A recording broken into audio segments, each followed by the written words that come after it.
Bonjour à tous, bienvenue sur SurveyMonkey. Alors, qu'est-ce que c'est cette plateforme? C'est un outil web pour créer des formulaires ou des sondages. On peut demander l'avis des gens sur un service, par exemple. C'est très pratique. On l'a sûrement déjà vu partout, mais comme c'est intégré au site, on n'y fait pas attention. C'est le genre de formulaire typique où on note de 1 à 10. Vous voyez? Ici, on nous montre un aperçu, d'accord? Comme vous voyez, on peut l'essayer gratuitement. On peut créer autant de sondages qu'on veut, avec 10 questions chacun et obtenir jusqu'à 25 réponses par sondage. Alors, allons-y. Inscrivons-nous gratuitement, d'accord? On va cliquer sur « Créer un compte ». Là, on nous demande ce qu'on veut faire. On va créer un nouveau compte. Ils vont nous poser quelques questions pour mieux nous connaître. Et voilà, on est dans la plateforme. C'est simple. Comment créer un formulaire avec SurveyMonkey? En gros, on sera sur la page principale. D'accord? Ici, on peut cliquer sur « Créer une enquête ». On est déjà dans la section principale, sur la page d'accueil. On peut créer un sondage à partir de 0, comme vous voyez. On peut aussi utiliser un modèle rapide ou l'IA. D'accord? Si on va dans « Modèle », on trouve des formulaires type inscription, feedback, date, des enquêtes basiques. En partant de 0,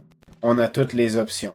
D'accord? C'est un panneau vierge où il faut tout configurer. Je conseille de cliquer sur Créer, puis de construire avec l'IA. OK? C'est un peu drôle. Donc, ils vont nous dire ce qu'ils veulent. D'accord? Par exemple,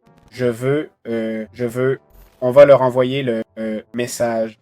On va l'envoyer. En gros, je lui ai demandé de créer un formulaire pour noter l'expérience de 1 à 5. OK?